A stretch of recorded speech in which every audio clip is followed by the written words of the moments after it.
everybody, it's Carolyn here in Manchester, New Hampshire, coming to you from the beautiful Yoga Balance studio. I came here early. I'm actually going to take a yoga class after this, but I came here early because I really wanted to record this video for you today because I've been thinking about goals, okay? And so the New Year's approaching and people start really focusing in on what their goals are going to be for the next year. They take time to reflect what's worked, what hasn't worked over this past year, or maybe you haven't even thought about your goals since last January because you've just let them fall by the wayside. And so that's a problem that I see happen often is people develop these great SMART goals, right? They use the acronym for SMART, S-M-A-R-T, and they get these great goals going and then they just don't happen. And so I got to thinking, well, why don't they happen? So I have a thought for you on that, and I wanted to share it today. So I got really excited, and I thought, oh, I'll go to the studio early and bust out this video for you with my thoughts on why your SMART goals don't work. So first, taking a step back, what's a SMART goal? SMART stands for specific. The specific question answers the 5 W's. Who, what, why, when, and which. So why am I trying to achieve this goal? Who is going to have to help me along the way? Where is this going to be taking place? Etc. You need to make your goal specific. The next up is M, which is measurable. So you need to be able to have a measurable goal so that you actually have mile markers along the way. You need to be able to chunk it out so that there are little successes along the way to the bigger picture. That's going to help you stay motivated in order to reach that goal. The A stands for attainable. So attainable goes along with realistic. Is my goal really going to be attainable for me personally? You know, am I going to be President of the United States? Probably not.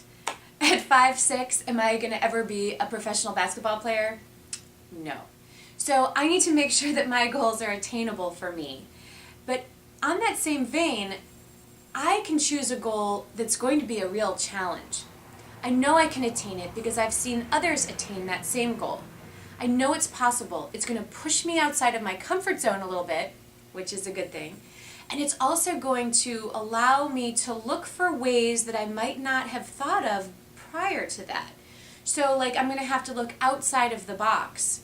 I'm going to have to develop additional abilities, skills, financial capacity maybe to achieve that goal because I know it's attainable. How am I going to do it? The R stands for relevant. So is this goal something that is relevant in my life? Is it something that I really want to work for? Does it seem worthwhile to me?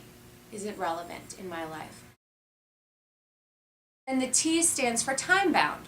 So a good goal has a deadline, and that deadline forces you to push harder and harder to make that deadline happen.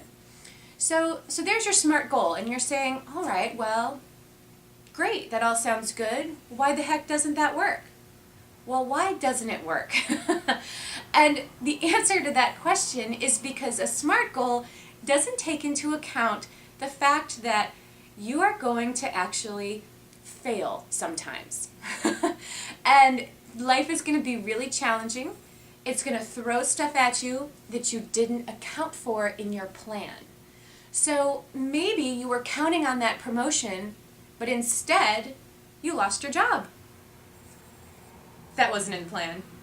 Maybe you're totally ready for your race, but the week before you break your ankle.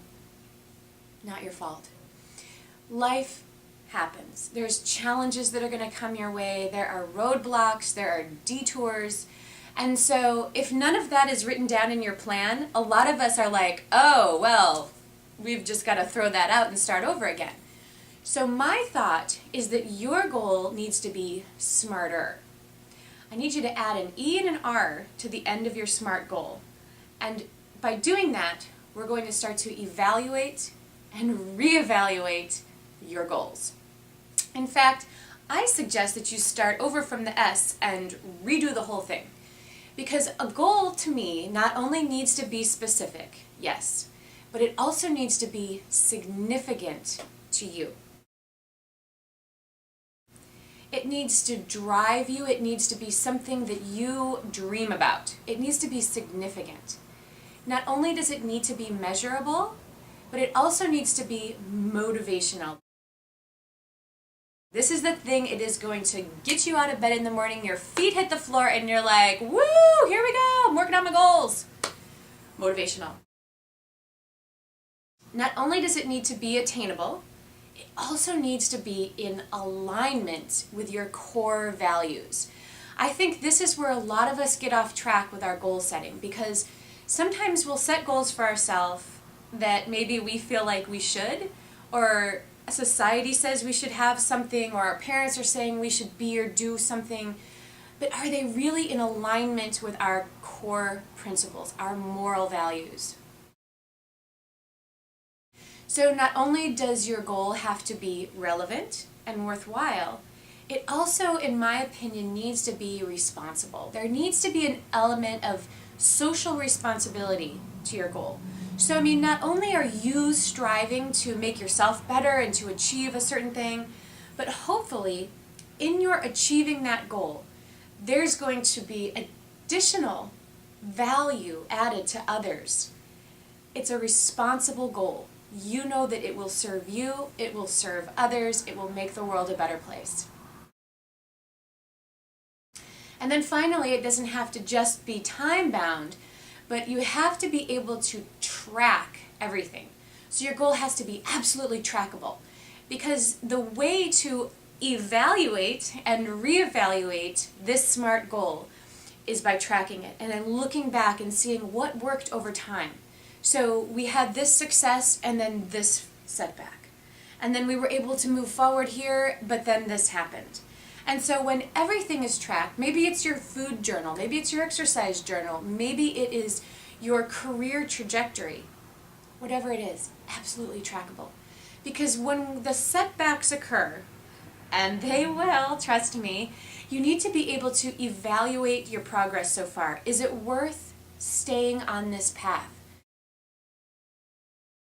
You know, there's nothing worse than seeing someone who is just stubborn about changing their goals, about admitting that maybe it wasn't an appropriate goal in the first place, and moving on, reevaluating, changing course. Over our lives, you guys, we have to correct our course over and over and over again. The detour happens and we correct course. And so it's just, that's the process. So I wanted to share this information with you in hopes that it will get you to think about and reevaluate your current goals. And also, as the new year approaches, I hope that you'll keep in mind some of these additional values in your goal setting. So let them be significant and motivational to you. Let them be aligned and responsible. Let them be absolutely trackable so that when you evaluate and reevaluate as you go, everything makes sense and you're able to succeed at the highest level. So I hope that you enjoyed this little video here that I put together for you. If you did, please leave a comment down below. If you want to pass it along to a friend, please do that. Sign up at www.carolynmall.com for more videos. I put them out every couple weeks on, they're again different topics: nutrition, exercise, stress management, goal setting. It's all going to fall in the wellness realm. So again, leave me a comment. Have an awesome day. Thank you so much for watching. I hope this video served you in some way. And until next time, have a fabulous day.